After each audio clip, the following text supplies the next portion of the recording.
നമ്മുടെ well formed ഔട്ട്കത്തിൽ അതിൻ്റെ preparation എന്ന് പറയുന്നത് നമുക്ക് നമ്മുടെ ലൈഫിനെ കുറിച്ചൊരു ക്ലാരിറ്റി ഉണ്ടാവുക, നമ്മുടെ ലൈഫ് മിഷൻ എന്താണ് നമ്മൾ അറിഞ്ഞിരിക്കുക, നമ്മുടെ ഗോളിനെ കുറിച്ചൊരു വ്യക്തത ഉണ്ടായിരിക്കുക. അത് നമ്മൾ ചങ്ക് ഡൗൺ ചെയ്തിട്ട് അതിൻ്റെ ചെറിയ ചെറിയ ഗോളുകൾ ഏതൊക്കെയാണെന്ന് തിരിച്ചറിയുക. അതുപോലെ തന്നെ നമ്മൾ എങ്ങനെയാണ് ആ ഗോളുകളിലേക്ക് എത്തുന്നത്, അതിൽ നമുക്ക് വരുത്തേണ്ട മാറ്റങ്ങൾ എന്തൊക്കെയാണ്, നമ്മുടെ ജീവിതശൈലിയിൽ എന്ത് മാറ്റങ്ങൾ വരുത്തണം, നമ്മുടെ ഇൻറ്റേർണൽ ചേഞ്ചസ് വേറെ എന്തൊക്കെ വേണം, അതുപോലെ നമ്മുടെ ഇമോഷണലി നമ്മൾ എന്തൊക്കെ രീതിയിൽ അഭിവൃദ്ധിപ്പെടണം, അങ്ങനെ പല കാര്യങ്ങളെക്കുറിച്ച് നമുക്ക് ബോധ്യം ഉണ്ടായിരിക്കുക എന്നുള്ളതാണ് അതിൻ്റെ പ്രിപ്പറേഷൻ എന്ന് പറയുന്നത്. ഫസ്റ്റ് സ്റ്റെപ്പ് അതിൻ്റെ നമ്മുടെ ഔട്ട്കം എന്താണ് എന്നുള്ളത് കൃത്യമായി എഴുതിയിടുക. സെക്കൻഡ് സ്റ്റെപ്പിൽ എന്താണോ നമ്മുടെ ഗോള് ഔട്ട്കം നമ്മൾ എഴുതിയിരിക്കുന്നത് അത് പോസിറ്റീവ് ടേംസിലാണോ എന്ന് നോക്കുക. ആണെങ്കിൽ കുഴപ്പമില്ല, അത് തന്നെ നിങ്ങൾക്ക് സെക്കൻഡ് സ്റ്റെപ്പിൽ എഴുതാം. അല്ല എങ്കിൽ നിങ്ങൾക്ക് അത് പോസിറ്റീവ് ടേംസിൽ റീറൈറ്റ് ചെയ്യുക. അതിനെക്കുറിച്ച് ഡീറ്റെയിൽ ആയിട്ട് നമ്മൾ മറ്റൊരു വീഡിയോയിൽ പറഞ്ഞിട്ടുണ്ട്, അത് നിങ്ങളൊന്നും കൂടെ കേൾക്കുക. മൂന്നാമത്തെ സ്റ്റെപ്പും തീർച്ചയായിട്ടും നിങ്ങൾ വീഡിയോയിൽ കേട്ടിട്ടുണ്ടാവും. നമ്മുടെ ഗോളിനെ നമ്മൾ എല്ലാ സെൻസിലും അനുഭവിച്ചറിഞ്ഞ് അതിനെക്കുറിച്ചുള്ള ഒരു വിവരണം നൽകുക. ഇവിടെ വളരെയധികം ശ്രദ്ധിക്കേണ്ട ഒരു കാര്യം, നിങ്ങളത് ഫീൽ ചെയ്യുക എന്ന് പറയുമ്പോൾ നിങ്ങളെപ്പോഴും മനസ്സിലാക്കേണ്ടത് മറ്റുള്ളവർ എന്ത് ഫീൽ ചെയ്യും എന്നുള്ളതല്ല ഇവിടെ ഉദ്ദേശിക്കുന്നത്. നമ്മൾക്കെന്ത് ഫീലാണ് ഉണ്ടാകുന്നത്, നമുക്കൊരു ഫീൽ ഇല്ലാത്തൊരു സാധനം. നമ്മൾ ആദ്യമേ തന്നെ ഇമോഷണൽ റേറ്റിംഗ് ഇവിടെ ചെയ്തപ്പോൾ നിങ്ങൾക്ക് മനസ്സിലുണ്ടാവും. ഒരു ഗോളിനെ കുറിച്ച് നമ്മൾ ചിന്തിക്കുമ്പോൾ നമുക്കുണ്ടാകുന്നൊരു ഫീലുണ്ട്. ആ ഗോൾ നമുക്ക് അച്ചീവ് ചെയ്യുമ്പോൾ നമുക്ക് ഫീൽ ഉണ്ടാകുന്നുണ്ട്. ഒരു ഫീൽ നമുക്കൊരു വളരെ എക്സൈറ്റ്മെൻ്റ് ആവാം, കോൺഫിഡൻസ് ആവാം, ഇങ്ങനെ എന്ത് വേണമെങ്കിലും ആവാം. ഒരു ഹാപ്പിനെസ് ആവാം, ജോയ് ആവാം, ബ്ലിസ്ഫുൾ സ്റ്റേറ്റ് ആവാം, അല്ലെങ്കിൽ സാറ്റിസ്ഫാക്ഷൻ ആവാം. ഇതൊക്കെ ഓരോരുത്തരെയും ഒരേപോലത്തെ ഗോളുകളാണെങ്കിൽ പോലും ഇൻഡിവിജ്വലി ഓരോരുത്തർക്കും അത് ഡിഫറൻ്റ് ആയിരിക്കും. അത് നിങ്ങൾക്കത് മനസ്സിലാവുള്ളൂ, നിങ്ങൾക്ക് എന്താണ് ഫീൽ ചെയ്യുന്നത്. മറ്റുള്ളവർക്ക് എന്ത് ഫീൽ ചെയ്യുമെന്നുള്ളതല്ല ഇവിടെ പ്രശ്നം, നിങ്ങളുടെ ഫീലിംഗ് ആണ്. നമ്മൾ മനസ്സിലാക്കേണ്ട മറ്റൊരു കാര്യം എന്ന് വെച്ച് കഴിഞ്ഞാൽ, നമ്മുടെ സബ് കോൺഷ്യസ് മൈൻഡിന് പണം എന്താണെന്നറിയില്ല, കാറ് പോലുള്ള വാഹനങ്ങളെക്കുറിച്ച് അതിനൊന്നും അറിയില്ല, നമ്മുടെ ബിൽഡിങ്ങിനെക്കുറിച്ചോ വീടിനെക്കുറിച്ചോ ഒന്നും അതിനറിയില്ല. അതിനിതൊന്നും അറിയില്ല. അത് ഇതിനെക്കുറിച്ചൊന്നും കൺസേൺഡ് അല്ല. അതാകെ കൺസേൺഡ് ആയിരിക്കുന്ന ഒരേ കാര്യമുള്ളൂ, അതിനെന്ത് ഫീൽ ചെയ്യും. നമ്മളെല്ലാ കാര്യങ്ങളും ചെയ്യുന്നത് എന്തിനു വേണ്ടിയാണ്? നമുക്ക് ഫീൽ ചെയ്യാൻ വേണ്ടിയാണ്, അല്ലെങ്കിൽ നമുക്കൊരു ഇമോഷണൽ പ്ലഷറിന് വേണ്ടിയും കൂടിയാണ്. അല്ലെങ്കിൽ ഫിസിക്കൽ ഓർ ഇമോഷണൽ പ്ലഷർ, അതാണ് നമ്മൾ ഫീൽ എന്നോട് ഉദ്ദേശിക്കുന്നത്. അതിനുവേണ്ടിയാണ് നമ്മളൊക്കെ എല്ലാ കാര്യങ്ങളും ചെയ്യുന്നത്. അപ്പോൾ നമുക്കൊരു ഗോളുണ്ടെങ്കിൽ അത് നമുക്കൊരു ഫിസിക്കൽ പ്ലഷറോ ഒരു ഇമോഷണലായിട്ടുള്ള പോസിറ്റീവ് ഫീലിങ്ങോ നമുക്ക് തരാൻ വേണ്ടിയാണ്, കിട്ടാൻ വേണ്ടിയാണ് നമ്മളത് ചെയ്യുന്നത്. അപ്പോൾ ആ ഫീൽ നിങ്ങൾ ഒബ്സർവ് ചെയ്യുക, അത് നിങ്ങൾ നോട്ട് ചെയ്യുക. അപ്പോൾ ഇതാണ് വളരെ ഇമ്പോർട്ടൻ്റ് ആയിട്ടുള്ളൊരു കാര്യമാണത്. നാലാമത്തത് ഗോളിൻ്റെ കോണ്ടെക്സ്റ്റ് എന്താണ്, സന്ദർഭം എന്ന് പറഞ്ഞാൽ എന്താണ്. നമുക്ക് എന്നാണ് നമ്മൾ ഈ ഗോൾ അച്ചീവ് ചെയ്യുന്നത്, എവിടെ വെച്ചാണ്, അതുപോലെ തന്നെ ആരൊക്കെ നമ്മുടെ കൂടെ ഉണ്ടാവും, മൊത്തത്തിൽ ആ ഒരു സന്ദർഭം, ആ ഒരു കാലഘട്ടം ഏതായിരിക്കും, അതിൻ്റെ ആ കാലഘട്ടത്തിൻ്റെ ഇമ്പോർട്ടൻസ് എന്തായിരിക്കും. കഴിവതും നിങ്ങളൊരു പർട്ടിക്കുലർ ഡേറ്റ് തന്നെ നിങ്ങൾക്ക് ചൂസ് ചെയ്യാൻ പറ്റുമെങ്കിൽ നല്ലതായിരിക്കും. നിങ്ങൾക്ക് ആ ഗോൾ അച്ചീവ് ചെയ്യുന്ന ഒരു പർട്ടിക്കുലർ ഡേറ്റ് ആണെങ്കിൽ വളരെ നല്ലതായിരിക്കും. പക്ഷേ ചില ഗോളുകൾക്ക് നമുക്കൊരു പർട്ടിക്കുലർ ഡേറ്റ് കൊടുക്കാൻ പറ്റത്തില്ല. അങ്ങനെയാണെങ്കിൽ നിങ്ങൾക്ക് ഒരു പീരീഡ് ഓഫ് ടൈം കൊടുക്കാം. ഫോർ എക്സാമ്പിൾ 21 ഓഗസ്റ്റ് 2022-നും 21 സെപ്റ്റംബർ 2022-നും ഇടയ്ക്കായിട്ടായിരിക്കും ഇത് സംഭവിക്കുന്നത്. അപ്പോൾ അത് ചിലപ്പം ഒരു ഒറ്റ ദിവസം കൊണ്ട് സംഭവിക്കുന്ന ഒരു ഗോളായിരിക്കത്തില്ല, ഒരു മാസം കൊണ്ട് സംഭവിക്കുന്ന ഒരു ഗോളായിരിക്കും. മനസ്സിലായോ? അപ്പോൾ അങ്ങനെയുള്ള കാര്യങ്ങൾ നമുക്ക് അങ്ങനെ എഴുതാം. അപ്പോൾ ആ ഒരു ഡ്യൂറേഷൻ നമുക്ക് പീരീഡ് ഓഫ് ടൈം എഴുതാം. ആ പീരീഡ് ഓഫ് ടൈമിന് എന്തെങ്കിലും ഇമ്പോർട്ടൻസ് ഉണ്ടെങ്കിൽ അത് വിവരിക്കുക. അത് എത്രമാത്രം സ്പെഷ്യലാണ് ആ പീരീഡ് ഓഫ് ടൈം അത് വിവരിക്കാം. ആ സമയത്ത് ആ ഗോൾ സംഭവിക്കുമ്പോൾ നമ്മുടെ കൂടെ ആരൊക്കെ ഉണ്ടാവും, അല്ലെങ്കിൽ ആ പീരീഡ് ഓഫ് ടൈമിൽ നമ്മുടെ ജീവിതത്തിൻ്റെ ഭാഗമായിട്ട് ആരൊക്കെ ഉണ്ടാവും, അതൊക്കെ നമുക്ക് എഴുതാം. ആ സമയത്ത് നമ്മുടെ ഒരു സ്റ്റാറ്റസ് എന്തായിരിക്കും, ആ മൊത്തത്തിൽ ആ ഒരു കാലഘട്ടത്തിൽ നമ്മൾ എവിടെയാണ്, എങ്ങനെയാണ്, ആരൊക്കെയാണ് നമ്മുടെ കൂടെ ഉള്ളത്, ആ ഒരു particular interval of period of time എന്താണ്, ഇങ്ങനെയുള്ള കാര്യങ്ങൾ നമ്മൾ വിവരിച്ച് എഴുതുക എന്നുള്ളതാണ് ഈ state the context of the goal എന്ന് പറയുന്നത്. മൂന്നാമത് റൺ എ ക്വാളിറ്റി ചെക്ക്. ആ ഒരു പർട്ടിക്കുലർ ഗോൾ നിങ്ങൾക്ക് എന്തിനു വേണ്ടി എന്നുള്ളൊരു ചോദ്യത്തിന് ഉത്തരം നിങ്ങൾക്ക് കൊടുക്കാം ഈ ഒരു ക്വാളിറ്റി ചെക്കിൽ. മറ്റൊന്നാണ് തീർച്ചയായിട്ടും രണ്ടാമത്തെ ബി എന്ന് പറയുന്നത്, മുകളിലത്തെ എ എന്ന് പറയുന്ന ചോദ്യം ഏതാണ്ട് സിമിലർ ചോദ്യം തന്നെയാണ്. For what purpose do you want the outcome, എന്തിനു വേണ്ടിയാണ് എന്ന് തന്നെയാണ് അതിൻ്റെ ഉദ്ദേശം തന്നെ. നിങ്ങൾക്ക് ആ ഒരു ക്വാളിറ്റി ചെക്കിനെ സഹായിക്കാൻ വേണ്ടിയാണ് ABCD എന്നുള്ള ആ ഒരു ലൈൻസ് കൊടുത്തിട്ടുള്ളത്. Chunk up to the highest intention. അപ്പോൾ നമ്മൾ സെലക്ട് ചെയ്തിരിക്കുന്ന ഗോൾ നിങ്ങൾ ചങ്ക് ഡൗൺ ചെയ്ത് വെച്ചിരിക്കുന്ന ഒരു ഗോളാണെങ്കിൽ അതിനെ ചങ്കപ്പ് ചെയ്ത് നോക്കുമ്പോൾ അറിയാം നമ്മൾ എന്തിനു വേണ്ടിയാണ് ഇത് ചെയ്യാൻ പോകുന്നത്. ഒരുപക്ഷെ നിങ്ങൾ ചങ്ക് ഡൗൺ വെച്ചിരിക്കുന്ന ആ ഗോൾ നിങ്ങൾക്ക് അത്രമാത്രം ഇമ്പോർട്ടൻ്റ് ആയിട്ട് തോന്നുന്നില്ലായിരിക്കും. നിങ്ങളിപ്പോൾ അറ്റ് പ്രസൻറ്റ് നിങ്ങൾ എന്ത് ഗോളിന് വേണ്ടിയാണോ നിങ്ങൾ മുന്നോട്ട് പോകുന്നത്, ചെയ്യാൻ ഉദ്ദേശിക്കുന്നത്, അത് നിങ്ങൾ വളരെ അട്രാക്റ്റീവായിട്ടോ അല്ലെങ്കിൽ വളരെ ഇമ്പോർട്ടൻ്റ് ആയിട്ടോ നിങ്ങൾക്ക് തോന്നുന്നില്ലെങ്കിൽ നിങ്ങൾക്ക് എന്ത് ചെയ്യാം, അത് ചെയ്യുന്നത് എന്തിനു വേണ്ടിയാണെന്നുള്ള ചോദ്യം അതിനെ ചങ്കപ്പ് ചെയ്യുമ്പോൾ അതിൻ്റെ ഹയസ്റ്റ് ഇൻറ്റൻഷൻ എന്താണ് എന്ന് നിങ്ങൾക്ക് ആ ബോധ്യം നിങ്ങൾക്ക് വരുമ്പോൾ നിങ്ങൾക്ക് ഇതിനോട് അട്രാക്ഷൻ വരും. ഇപ്പോൾ ഞാൻ കഴിഞ്ഞ ദിവസം പറഞ്ഞ ഒരു കഥയിൽ ഒരു കുതിരക്കാരനെ അന്വേഷിച്ച ഒരാൾ എത്തുന്നു, ഒരു കുതിരയെ വാടകയ്ക്ക് ചോദിക്കുന്നു. അതിൻ്റെ ഒരു ഹയസ്റ്റ് ഇൻറ്റൻഷൻ എന്താണ്?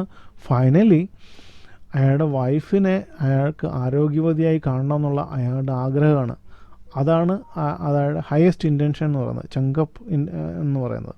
അപ്പോൾ നിങ്ങളൊരു ഗോളിന് വേണ്ടി പ്രവർത്തിക്കുമ്പം അതെന്തിനു വേണ്ടിയാണ്, അതിൻ്റെ ഹയസ്റ്റ് ഇൻറ്റൻഷൻ എന്താണ്, അതാണ് അതിൻ്റെ ഇമ്പോർട്ടൻസ് എന്ന് പറഞ്ഞാൽ. അത് തരുന്ന ഫീലാണ് നിങ്ങളുടെ ഇമ്പോർട്ടൻസ് എന്ന് പറയുന്നത്. അപ്പോൾ ക്വാളിറ്റി ചെക്ക് എന്ന് പറയുന്നത് നിങ്ങൾ എന്തിനു വേണ്ടിയാണ് ഇത് ചെയ്യുന്നത്, അതിൻ്റെ ഇമ്പോർട്ടൻസ് എന്താണ് എന്നുള്ളത് നിങ്ങൾ മനസ്സിലാക്കുക എന്നുള്ളതാണ്. അടുത്തത് ഇക്കോളജി ചെക്ക് എന്ന് പറയുന്നതാണ്. ഇക്കോളജി ചെക്ക് എന്ന് പറയുന്നതും വളരെ ഇമ്പോർട്ടൻ്റ് ആയിട്ടുള്ളതാണ്. കാരണം നമ്മൾ ഒരു ഗോള് അച്ചീവ് ചെയ്യുമ്പോൾ എ എന്ന് പറയുന്ന ഒരു പോയിന്റിൽ നിന്ന് ബി എന്ന് പറയുന്ന ഒരു പോയിന്റിലേക്ക് നമ്മൾ പോകുമ്പോൾ നമ്മൾ കുറേയേറെ കാര്യങ്ങൾ ശ്രദ്ധിക്കാനുണ്ട്. എ എന്ന പോയിന്റിൽ നിന്ന് ബി എന്ന് പറയുന്ന ഒരു പോയിന്റിലേക്ക് നെക്സ്റ്റ് ലെവലിലേക്ക് നമ്മൾ മൂവ് ചെയ്യുമ്പോൾ നമുക്ക് കുറേയേറെ നഷ്ടങ്ങൾ സംഭവിക്കാൻ സാധ്യതയുണ്ട്. കുറേയേറെ വേദനകൾ നമ്മുടെ ജീവിതത്തിൽ, പ്രയാസങ്ങൾ നമ്മൾ നേരിടേണ്ടതായിട്ട് വരാറുണ്ട്. കുറേയേറെ അപകടങ്ങൾ, റിസ്ക് ഫാക്ടേഴ്സ് ഉണ്ട്. ഇത് ഏതൊക്കെയാണ് നമ്മൾ ശ്രദ്ധിക്കണം. അപ്പോൾ അതിന് ഒരു ഉദാഹരണം പറഞ്ഞു കഴിഞ്ഞാൽ, ചില ആൾക്കാർ സമ്പത്തിന് വേണ്ടി ശ്രമിക്കുന്നു, ഒരുപാട് സമ്പന്നനാകാൻ വേണ്ടി ശ്രമിക്കുന്നു. സമ്പത്ത് ഉണ്ടാകുമ്പോഴത്തേക്ക് പലപ്പോഴും അയാളുടെ ആരോഗ്യം നഷ്ടപ്പെട്ടിട്ടുണ്ടാവും. കാരണം അയാളുടെ ആരോഗ്യത്തിന് വേണ്ടി പ്രോപ്പറായിട്ടുള്ള സമയം നീക്കി വെക്കാൻ അയാൾക്ക് സാധിക്കുന്നില്ല. അതുപോലെ തന്നെ അയാൾക്ക് ഒരു പക്ഷേ അയാളുടെ റിലേഷൻഷിപ്പുകൾ സ്പോയിൽ ഉണ്ടാകും. അയാൾ ഏറ്റവും അധികം സ്നേഹിക്കുന്ന ഒരു ഭാര്യ അയാളെ ഉപേക്ഷിച്ച് പോയിട്ടുണ്ടാകും. അല്ലെങ്കിൽ അയാൾ വാത്സല്യത്തോടെ കാണുന്ന അയാളുടെ കുട്ടികൾ അയാളെ ഒരു ഫാദറായിട്ട്, അച്ഛനായിട്ട് അംഗീകരിക്കുന്നുണ്ടാകുന്നില്ല. അല്ലെങ്കിൽ അവരിൽ നിന്ന് ആവശ്യത്തിനുള്ളൊരു പരിഗണനയോ ബഹുമാനമോ അയാൾക്ക് ലഭിക്കുന്നുണ്ടാകുന്നില്ല. അപ്പോൾ ഫൈനലി അയാൾ സമ്പത്ത് ഉണ്ടാക്കി കഴിഞ്ഞപ്പോൾ അത് ഒരു വേസ്റ്റായി പോകുന്ന പോലെ അയാൾക്ക് തോന്നും. നമ്മൾ മിഡാസ് ടച്ച് എന്നിട്ട് സ്റ്റോറി കേട്ടിട്ടുണ്ടാവും അല്ലേ? മിഡാസ് ഒരു വരം വാങ്ങിക്കുന്നു, തൊടുന്നതെല്ലാം സ്വർണ്ണമായി മാറണമെന്ന് ആഗ്രഹിക്കുന്നു.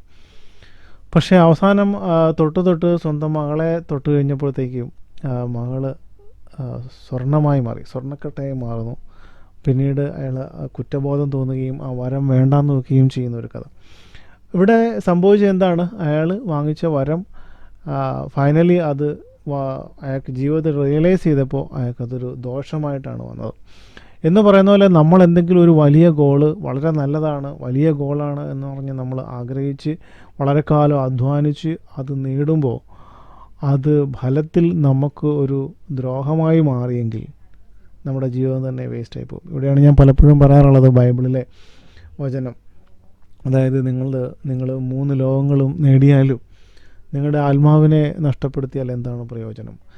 ഇവിടെ ഞാൻ ആത്മാവ് എന്നുള്ളതിന് ഒരു സ്പിരിച്വൽ മീനിങ്ങിനേക്കാൾ ഉപരി നമ്മുടെ മനസ്സിൻ്റെ ആത്യന്തികമായിട്ടുള്ള സംതൃപ്തി, സമാധാനം എന്നുള്ള അർത്ഥത്തിലേക്ക് ഞാൻ എടുക്കുകയാണ്. അപ്പോൾ നിങ്ങൾ 3 ലോകങ്ങൾ നേടി, വലിയ നേട്ടങ്ങളുണ്ടായി, വളരെ വലിയ സക്സസ് ഉണ്ടായി. പക്ഷേ ഫൈനലി നിങ്ങളുടെ ജീവിതത്തിൽ ആന്തരികമായ ശൂന്യതയും അസംതൃപ്തിയുമാണ് നിങ്ങൾക്കുണ്ടാവുന്നതെങ്കിൽ ആ നേട്ടങ്ങൾക്കൊന്നും യാതൊരു പ്രസക്തിയില്ല. അതുകൊണ്ടാണ് ഇക്കോളജി ചെക്ക് എന്ന് പറയുന്നത് വളരെ വളരെ ഇമ്പോർട്ടൻ്റ് ആകുന്നത്. നിങ്ങൾ ഏതൊരു ലെവലിൽ നിന്നും വേറൊരു ലെവലിലേക്ക് മാറുമ്പോൾ നിങ്ങൾക്ക് പലതും നഷ്ടപ്പെടും. അത് 100% ഉറപ്പാണ്. ആ നഷ്ടപ്പെടാതെ നിങ്ങൾക്ക് ഒരിക്കലും മറ്റൊന്നും നേടാൻ കഴിയത്തില്ല. അപ്പോൾ എന്തൊക്കെയാണ് നിങ്ങൾ നഷ്ടപ്പെടുന്നതിനെക്കുറിച്ച് നിങ്ങൾക്ക് ബോധ്യം ഉണ്ടായിരിക്കണം. എന്തൊക്കെ പെയിനുകളാണ് നിങ്ങൾക്ക് ഉണ്ടാകുന്നത് എന്നുള്ളതിനെക്കുറിച്ച് നിങ്ങൾക്ക് ബോധ്യം ഉണ്ടായിരിക്കണം. എന്തൊക്കെ അപകടങ്ങളാണ്, റിസ്ക്കുകളാണ് ഉണ്ടാകാൻ പോകുന്നതിനെക്കുറിച്ച് നിങ്ങൾക്ക് ബോധ്യം ഉണ്ടായിരിക്കണം. നമ്മൾ ജീവിതത്തിൻ്റെ ഒരു മേഖലയെ ഫോക്കസ് ചെയ്യുമ്പോഴത്തേനും മറ്റ് പല മേഖലകളിലും നമുക്ക് തകരാറുകൾ ഉണ്ടാകുന്നതിനെക്കുറിച്ച് നമ്മൾ ശ്രദ്ധ ഉണ്ടായിരിക്കണം. അതിനെ നമ്മൾ ശ്രദ്ധയുണ്ടായാൽ മാത്രം പോരാ, അതിനെ നമ്മൾ എങ്ങനെ ഹാൻഡിൽ ചെയ്യും എന്നുള്ളതിനെക്കുറിച്ച് നമ്മൾ ബോധ്യം ഉണ്ടായിരിക്കണം. എങ്ങനെയാണ് ഹാൻഡിൽ ചെയ്യുന്നത്?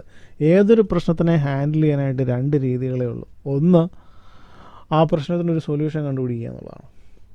അപ്പം നിങ്ങൾക്ക് ഈ പറഞ്ഞ പോലെ നമ്മൾ മുമ്പ് പറഞ്ഞ ഇഷ്യൂസിനൊക്കെ ഒരു സൊല്യൂഷൻ നിങ്ങൾക്ക് ഉണ്ടെങ്കിൽ that is okay, very good. ഇനി ചിലതിന് നിങ്ങൾക്ക് സൊല്യൂഷൻ ഇല്ലെങ്കിലോ, രണ്ടാമത്തെ ഓപ്ഷൻ, സൊല്യൂഷൻ ഇല്ലാത്ത ഓപ്ഷൻ എന്ന് പറഞ്ഞാൽ എന്താണ്? അക്സെപ്റ്റ് ചെയ്യുക എന്നുള്ളതാണ് രണ്ടാമത്തെ ഓപ്ഷൻ. അങ്ങനെയുണ്ട്, അത് ഞാൻ സമ്മതിച്ചു, അതിനെ ഞാൻ അംഗീകരിക്കുന്നു. ഉദാഹരണം പറഞ്ഞു കഴിഞ്ഞാൽ, നിങ്ങളൊരു സെലിബ്രിറ്റി സ്റ്റാറ്റസിലേക്ക് പോകാൻ ആഗ്രഹിക്കുന്ന ഒരാളാണെങ്കിൽ നിങ്ങൾക്ക് നേരത്തെ ഉള്ള ബന്ധങ്ങൾ നഷ്ടപ്പെടും. അല്ലെങ്കിൽ നിങ്ങൾക്ക് മറ്റൊരു സാധാരണ മനുഷ്യരെ പോലെ വെളിയിലിറങ്ങി നടക്കാനോ, പാർക്കിൽ പോകാനോ, ഒരു തട്ടുകടയിൽ നിന്ന് ഭക്ഷണം കഴിക്കാനോ, റെയിൽവേ സ്റ്റേഷനിലോ ബസ് സ്റ്റേഷനിലോ പോകാനോ കഴിയില്ല. അതൊക്കെ സംഭവിക്കുന്ന കാര്യങ്ങളാണ് നിങ്ങളൊരു സെലിബ്രിറ്റിയായി മാറിയാൽ. നിങ്ങളത് ഒന്നുകിൽ നിങ്ങൾക്ക് അതിന് സൊല്യൂഷൻ ഇല്ല, സോ നിങ്ങൾക്കത് അക്സെപ്റ്റ് ചെയ്യാൻ പറ്റത്തുള്ളൂ. അപ്പോൾ നിങ്ങൾക്ക് 2 ഓപ്ഷനാണ് നിങ്ങളുടെ മുമ്പിലുള്ളത്. നിങ്ങൾ ഒരു ലെവലിൽ നിന്ന് വേറെ ലെവലിലേക്ക് പോകുമ്പോൾ, ആ പോകുന്ന യാത്രയിലോ അത് അച്ചീവ് ചെയ്യുമ്പോഴോ അച്ചീവ് ചെയ്തതിന് ശേഷമോ നിങ്ങൾക്ക് പലതും നഷ്ടപ്പെടും. നിങ്ങൾക്ക് പല പെയിൻസ് ഉണ്ടാവും, പല പ്രയാസങ്ങളുണ്ടാവും, പല റിസ്ക് ഫാക്ടേഴ്സ് ഉണ്ട്. ഇതിനെ നിങ്ങൾ എങ്ങനെയാണ് ഹാൻഡിൽ ചെയ്യാൻ പോകുന്നത്? അതിന് നിങ്ങൾക്ക് സൊല്യൂഷൻ ഉണ്ടോ? സൊല്യൂഷൻ ഉണ്ടെങ്കിൽ ഓക്കെ, സൊല്യൂഷൻ ഇല്ലെങ്കിൽ അക്സെപ്റ്റ് ചെയ്യുന്നുണ്ടോ? ഉണ്ടെങ്കിൽ ഓക്കെ, അക്സെപ്റ്റ് ചെയ്യുക. ഇനി ഇത് നിങ്ങൾക്ക് രണ്ടും പറ്റുന്നില്ലെങ്കിൽ നിങ്ങൾക്ക് മൂന്നാമത് ഒറ്റ കാര്യം ചെയ്യാൻ പറ്റുള്ളൂ. നിങ്ങളുടെ ഗോളിൽ നിങ്ങൾക്ക് കോംപ്രമൈസ് ചെയ്യേണ്ടി വരും. ഗോള് കോംപ്രമൈസ് ചെയ്യുക, അല്ലെങ്കിൽ ഗോള് വേണ്ടെന്ന് നോക്കേണ്ടി വരും. അപ്പോൾ അത് നിങ്ങൾ വളരെ ആലോചിച്ച് ചെയ്യുക. 7ാമത്, ഇത് സെൽഫ് ഇനീഷ്യേറ്റഡ് ആൻഡ് മെയിൻറ്റെയിൻ ആണോ? നിങ്ങളുടെ കൺട്രോളിലുള്ളതാണോ? നമ്മൾ നേരത്തെ തന്നെ പറഞ്ഞിട്ടുള്ളൊരു സബ്ജക്റ്റാണിത്. അത് ഒരു കാര്യം 100% നമ്മുടെ കൺട്രോളിലല്ല. അപ്പോൾ നമ്മൾ തീർച്ചയായിട്ടും ഏതൊരു കാര്യത്തിലേക്ക് പോകുമ്പോഴും 100% നമ്മുടെ കൺട്രോളിലല്ല. അപ്പോൾ നമ്മുടെ കൺട്രോളിലുള്ള കാര്യങ്ങളെക്കുറിച്ച് നമുക്ക് ബോധ്യം ഉണ്ടായിരിക്കുക. നമ്മുടെ കൺട്രോളിലല്ലാത്ത പല ഫാക്ടേഴ്സും ഉണ്ടാകും എന്നുള്ളതാണ്. അപ്പോൾ അതിനെക്കുറിച്ച് നമ്മളൊന്നും കൂടെ ഫോക്കസ് ചെയ്തിട്ട് മാക്സിമം അതിനെ നമ്മുടെ കൺട്രോളിലേക്ക്, അതായത് 100% നമ്മുടെ കൺട്രോളിലല്ലാത്തൊരു കാര്യത്തിനെ പാർഷ്യലി എങ്കിലും നമ്മുടെ കൺട്രോളിലേക്ക് വരുത്താനായിട്ടുള്ള ചില കാര്യങ്ങൾ, നമ്മൾ എന്തൊക്കെ കാര്യങ്ങൾ നമുക്ക് ചെയ്യാനായിട്ട് സാധിക്കും. അതുപോലെ തന്നെ എക്സ്റ്റേണൽ വേരിയബിൾസ് എന്ന് പറഞ്ഞാൽ തീർച്ചയായിട്ടും നമ്മുടെ കൺട്രോളിൽ ഉണ്ടാവാം, പക്ഷേ മറ്റൊരാളെ കൊണ്ട് നമ്മൾ ചെയ്യിക്കേണ്ടതാണ് എക്സ്റ്റേണൽ വേരിയബിൾ. എന്ന് വെച്ചാൽ, ഇപ്പോൾ നിങ്ങൾക്കൊരു ഒരു സ്ഥാപനം തുടങ്ങണം, ഒരു ബിസിനസ് തുടങ്ങണം. അപ്പോൾ നിങ്ങൾക്ക് തീർച്ചയായിട്ടും ഗവൺമെൻറ് അതോറിറ്റീസിൻ്റെ അപ്രൂവൽ വേണം. അത് നിങ്ങളുടെ കയ്യിലുള്ള വേറൊരാൾ നിങ്ങൾക്ക് ചെയ്യേണ്ടതാണ്. അല്ലെങ്കിൽ ഒരു കൃഷി നടത്തുമ്പം ആ ഒരു പീരീഡിൽ നല്ല മഴ കിട്ടണം. ആ മഴയ്ക്ക് നിങ്ങൾക്ക് എന്ത് ചെയ്യാൻ പറ്റും? അതാണ് എക്സ്റ്റേണൽ വേരിയബിൾ എന്ന് പറഞ്ഞാൽ. നിങ്ങൾക്കൊന്നും ചെയ്യാൻ അവിടെ കഴിയില്ല, പക്ഷേ നിങ്ങൾക്കപ്പുറം ഉള്ള ഒരു സംഗതിയാണത്. അപ്പോൾ അതിൽ നിങ്ങൾക്ക് കൺട്രോൾ ഉണ്ടോ എന്നുള്ളത് മറ്റൊരു ചോദ്യമാണ്. അപ്പോൾ എക്സ്റ്റേണൽ വേരിയബിൾ എന്ന് പറഞ്ഞാൽ നിങ്ങളെക്കൊണ്ട് ചെയ്യാൻ പറ്റില്ല, മറ്റൊരാളെ കൊണ്ട് ചെയ്യിക്കുന്നതാണ്. അതിൽ നിങ്ങൾക്ക് കൺട്രോൾ എത്രമാത്രം നേടിയെടുക്കാൻ പറ്റുമോ അത്രമാത്രം ചെയ്യുക. കൺട്രോൾ ഒട്ടും പറ്റാത്തത് ലീവ് ഇറ്റ്. അത് ഒരു പക്ഷേ നമുക്ക് നേരിൽ കാണാം. നമ്മളെക്കൊണ്ട് ചെയ്യാൻ പറ്റുന്ന കാര്യങ്ങൾ മാക്സിമം ചെയ്യുക എന്നുള്ളൊരു ആറ്റിറ്റ്യൂഡിലൂടെ മുന്നോട്ട് പോവുക. അതാണ് സെൽഫ് ഇനീഷ്യേറ്റഡ് ആൻഡ് മെയിൻ്റെനൻസ് എന്നുള്ള കാര്യത്തിൽ ഉദ്ദേശിക്കുന്നത്. 8ാമത്തെ, state the resources you need to achieve the goal. അപ്പോൾ നിങ്ങൾക്ക് എന്തൊക്കെ റിസോഴ്സസ് വേണം, നിങ്ങൾക്ക് ഈ പർട്ടിക്കുലർ ഗോൾ അച്ചീവ് ചെയ്യാനായിട്ട് എന്തൊക്കെ റിസോഴ്സസ് വേണം, അത് ആ ഗോൾ മാത്രമല്ല, അതിൻ്റെ ഒരു ഹയസ്റ്റ് ഇൻറ്റൻഷനിലേക്കും എന്തൊക്കെ ഇനി ഭാവിയിൽ വേണം എന്നുള്ളതിനെക്കുറിച്ച് നിങ്ങൾ ചിന്തിക്കുന്നത് നല്ലതാണ്.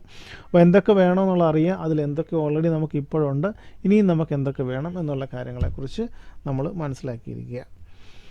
9ാമത്തത്, ഈസ് ഇറ്റ് കമ്പല്ലിങ് എന്നുള്ളതാണ്. കാരണം കമ്പല്ലിങ് അല്ലാത്തൊരു ഗോൾ ഒരിക്കലും അട്രാക്റ്റീവ് അല്ല. നിങ്ങൾ അതിനെക്കുറിച്ച് ചിന്തിക്കുമ്പം നിങ്ങൾക്കത് അട്രാക്റ്റീവ് ആകുന്നുണ്ടോ? ഇപ്പോൾ അബ്ദുൽ കലാം പറയാറില്ലേ, സ്വപ്നങ്ങളെന്ന് പറയുന്നത് നിങ്ങൾ ഉറക്കത്തിൽ കാണുന്നതല്ല, മറിച്ച് നിങ്ങളുടെ ഉറക്കത്തെ തടയുന്നതാണ് എന്നുള്ളതാണ്, അല്ലേ? നിങ്ങൾക്ക് ഉറങ്ങാൻ സമ്മതിക്കാത്തതാണ് നിങ്ങളുടെ യഥാർത്ഥത്തിലുള്ള സ്വപ്നം എന്ന് പറയും. അപ്പോൾ അത് ശരിയാണ്. അപ്പോൾ ഒരു ഗോളെന്ന് പറയുന്നത്, നിങ്ങളുടെ ഒരു ആഗ്രഹമെന്ന് പറയുന്നത് നിങ്ങളെ അട്രാക്റ്റീവ് ആയിരിക്കണം, കമ്പല്ലിങ് ആയിരിക്കണം. അപ്പോൾ ഇത് കമ്പല്ലിങ് അല്ലെങ്കിൽ പിന്നെ എന്ത് ചെയ്യും എന്നുള്ളതൊരു ചോദ്യമാണ്. കമ്പല്ലിങ് അല്ലെങ്കിൽ നിങ്ങൾക്കത് അച്ചീവ് ചെയ്യാനുള്ള പോസിബിലിറ്റി കുറവാണ്. ഇനി കൂടുതൽ കമ്പല്ലിങ് ആക്കാനായിട്ടുള്ള കുറച്ച് കാര്യങ്ങൾ നമുക്ക് ചെയ്യാം. നിങ്ങൾക്ക് ഒന്നാമത്തെ കാര്യം, നിങ്ങൾ കൂടുതലും സെൻസറി ബേസിൽ അത് നിങ്ങൾ അനുഭവിച്ചറിയുക, നിങ്ങൾ വിഷ്വൽ ചെയ്യുക, അത് ഓഡിറ്ററി അനുഭവിക്കുക, അതിൻ്റെ ഫീല് അനുഭവിക്കുക. ഇത് ചെയ്യും തോറും നിങ്ങൾക്കത് കൂടുതൽ അട്രാക്റ്റീവായിട്ട് വരും. അതൊന്ന്.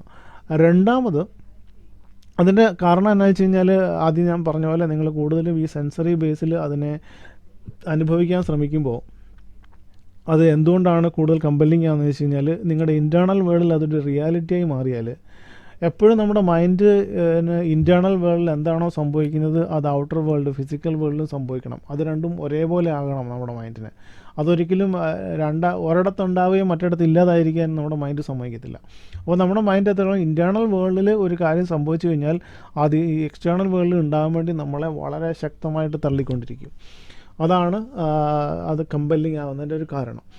ഇനി രണ്ടാമത് നിങ്ങൾക്ക് ചെയ്യാവുന്ന കാര്യം വെച്ചാൽ പെയിൻ ആൻഡ് പ്ലഷർ ടെക്നിക്ക് എന്ന് പറയുന്ന NLPയിൽ ഒരു ടെക്നിക്ക് ഉണ്ട്. എന്ന് പറഞ്ഞു കഴിഞ്ഞാൽ അത് വളരെ സിമ്പിളായിട്ട് ഞാൻ പറയാം. നിങ്ങൾക്ക് ഒരു പർട്ടിക്കുലർ കാര്യം, ഈ പെയിൻ ആൻഡ് പ്ലഷർ ടെക്നിക്ക് എന്ന് പറയുന്നത് അൾട്ടിമേറ്റ് മോട്ടിവേഷൻ ടെക്നിക്കാണ്. നിങ്ങളെ മറ്റെന്തെല്ലാം മോട്ടിവേറ്റ് ചെയ്ത് കഴിഞ്ഞാലും ഈ പെയിൻ ആൻഡ് പ്രഷർ ടെക്നിക്കാണ് നിങ്ങളെ നിരന്തരമായിട്ട് മോട്ടിവേറ്റ് ചെയ്തുകൊണ്ടിരിക്കുന്നത്. വൺസ് അത് നിങ്ങളുടെ ന്യൂറോളജിയുടെ ഭാഗമായി കഴിഞ്ഞാൽ പിന്നെ നിങ്ങൾ പോലും അറിയാതെ നിങ്ങൾ മോട്ടിവേറ്റഡ് ആയിരിക്കും. പിന്നെ നിങ്ങൾ പിന്നെയും ചെയ്യേണ്ട കാര്യമില്ല അത്. അപ്പോൾ എന്താണ് പെയിൻ ആൻഡ് പ്രഷർ ടെക്നിക്ക്? ഏത് കാര്യത്തിനും നിങ്ങളുടെ ഗോള് അച്ചീവ് ചെയ്തില്ലെങ്കിൽ നിങ്ങൾക്കുണ്ടാകാവുന്ന പെയിനുകൾ എന്തൊക്കെയാണ് എന്നുള്ളതിനെക്കുറിച്ച് ചിന്തിച്ച് നോക്കുക.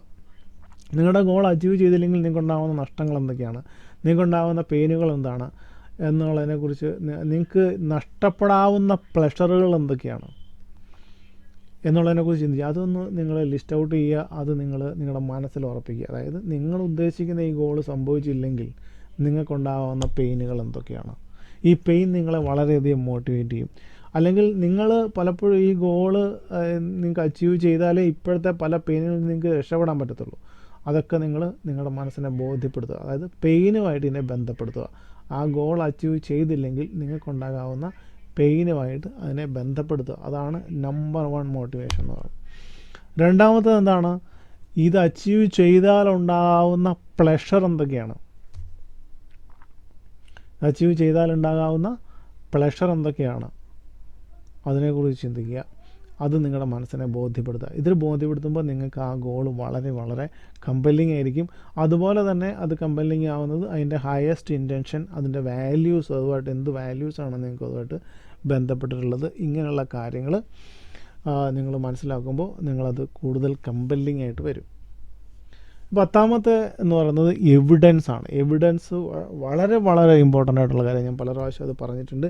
എവിഡൻസ് നമ്മൾ സ്മാർട്ട് ഗോളിൽ അതിനെക്കുറിച്ച് ഡീറ്റെയിൽ ആയിട്ട് പറഞ്ഞിട്ടുണ്ട്. എന്താണ് എവിഡൻസ് എന്ന് പറയുന്നത്? നിങ്ങൾ ആ ഗോൾ അച്ചീവ് ചെയ്തു എന്ന് നിങ്ങൾ എങ്ങനെയാണ് മനസ്സിലാക്കുന്നത്, നിങ്ങൾ എങ്ങനെ അറിയും നിങ്ങൾ ആ ഗോൾ അച്ചീവ് ചെയ്തോ ഇല്ലയോ എന്ന്. നിങ്ങൾക്ക് ആ ഗോൾ അച്ചീവ് ചെയ്തു എന്ന് നിങ്ങളെ തന്നെ ബോധ്യപ്പെടാൻ നിങ്ങൾ എന്തൊക്കെ തെളിവുകൾ നിരത്തണം. നിങ്ങളിപ്പോൾ ഒരു കോർട്ടിൽ ചെന്ന് വാദിക്കുകയാണ്, ഞാൻ ഇത് അച്ചീവ് ചെയ്തു എന്ന്. അപ്പോൾ കോർട്ടിലുള്ള എന്താണ് തെളിവ് നിങ്ങളത് അച്ചീവ് ചെയ്തു? അപ്പോൾ നിങ്ങൾ എന്തൊക്കെ പറഞ്ഞാണ് ആ കോടതിയിൽ അത് വാദിച്ച് ജയിക്കാൻ പോകുന്നത്? ഞാനിത് അച്ചീവ് ചെയ്തു എന്ന് ആ കോടതിയെ ബോധ്യപ്പെടുത്താൻ നിങ്ങൾ എന്തൊക്കെ വാദിക്കും? അതാണ് നിങ്ങളൊന്ന് ആലോചിച്ച് നോക്കിയാൽ മതി. അപ്പോൾ എന്ന് പറഞ്ഞതുപോലെ അല്ല, നിങ്ങൾ സ്വയം ചോദിക്കുക, എനിക്കിത് അച്ചീവ് ചെയ്തു എന്ന് ഞാൻ എങ്ങനെയാണ് അറിയുന്നത് എന്ന് സ്വയം ചോദിക്കുക. അങ്ങനെ അതിനുള്ള കൃത്യമായ എവിഡൻസ് കൊണ്ടുപോകണം. അതിൻ്റെ കാരണം വേറൊന്നുമല്ല, ആ ഗോൾ അച്ചീവ് ചെയ്യുമ്പോൾ നിങ്ങൾക്കത് റിയലി ബോധ്യമാണ് നിങ്ങൾക്കത് അച്ചീവ് ചെയ്തു എന്ന്. അപ്പോൾ ഇത്രയും കാര്യങ്ങളാണ് വെൽ ഫോംഡ് ഔട്ട്കത്തിൽ 10 സ്റ്റെപ്സ്. ഇതാണ് അതിൻ്റെ ഒരു നെക്സ്റ്റ് സ്റ്റെപ്പ് എന്ന് പറയുന്നത്. ഇതിനെല്ലാം കൂടെ ഒന്നിച്ച് ചേർത്ത്, ഈ 10 സ്റ്റെപ്പിലും കൂടെ നിങ്ങൾ എഴുതിയിട്ടതിനെ ഒന്നിച്ച് ചേർത്ത് ഒരു പാരഗ്രാഫായിട്ട് എഴുതി വയ്ക്കുക. അതാണ് നിങ്ങളുടെ വെൽ ഫോംഡ് ഔട്ട്കം എന്ന് പറയുന്നത്. അതോടുകൂടി നിങ്ങളുടെ വെൽ ഫോംഡ് ഔട്ട്കം കംപ്ലീറ്റഡ് ആകുകയാണ്. ഈ പാരഗ്രാഫ് നിങ്ങൾ എല്ലാ ദിവസവും രാവിലെ എഴുന്നേറ്റ് ആ ഫൈനലി ഫിറ്റ് ടുഗദർ എന്നുള്ള അതിലെ പാരഗ്രാഫ് ഉണ്ടല്ലോ, അത് എല്ലാ ദിവസവും വായിച്ചു നോക്കുക. ഒരുപക്ഷെ ഇനീഷ്യലി ആദ്യ കാലഘട്ടങ്ങളിൽ നിങ്ങൾക്ക് അതിൽ തിരുത്തുകൾ വരുത്തണമെന്ന് തോന്നിയേക്കാം. ഇപ്പോൾ ഇന്ന് നിങ്ങൾ ഉണ്ടാക്കി കഴിഞ്ഞാൽ പിറ്റേ ദിവസം നിങ്ങൾ വായിക്കുമ്പോൾ നിങ്ങൾക്ക് തോന്നും ചില ഭാഗങ്ങൾ മാറ്റിയേക്കൊള്ളാം. കാരണം ചിലപ്പോൾ നിങ്ങൾക്ക് കുറച്ചും കൂടെ കൂടുതൽ നിങ്ങൾക്ക് ഇൻസൈറ്റ് കിട്ടും. കുറച്ചും കൂടെ കൂടുതൽ നിങ്ങൾ ആഴത്തിൽ ചിന്തിക്കാൻ തുടങ്ങുമ്പോൾ നിങ്ങൾക്ക് പല കാര്യങ്ങളും വെളിവായി വരും. അപ്പോൾ നിങ്ങൾ ആദ്യ കാലഘട്ടങ്ങളിൽ നിങ്ങളിത് ഓരോ ദിവസവും വായിക്കുമ്പോഴും നിങ്ങൾക്കിത് മാറ്റങ്ങൾ വരുത്തണം എന്ന് നിങ്ങൾക്ക് തോന്നിയേക്കാം. അപ്പോൾ അതുകൊണ്ട് ദാറ്റ് ഈസ് ഓക്കെ, നിങ്ങൾക്ക് അതിൽ മാറ്റങ്ങൾ വരുത്തണമെങ്കിൽ മാറ്റങ്ങൾ വരുത്താം. അങ്ങനെ വന്ന് ഒരു പർട്ടിക്കുലർ സ്റ്റേറ്റ് ആകുമ്പോൾ നിങ്ങൾക്ക് ഒരു നല്ല ക്ലാരിറ്റി ഉണ്ടാവും, നിങ്ങൾക്ക് ആ ഗോളിന് കൃത്യത ഉണ്ടാവും. പിന്നെ നിങ്ങൾ അത് തുടരുക. മാറ്റങ്ങൾ വരുന്ന ബിഗിനിങ്ങിൽ അതിൽ മാറ്റങ്ങൾ വരുന്നതിൽ തെറ്റൊന്നുമില്ല. That is okay.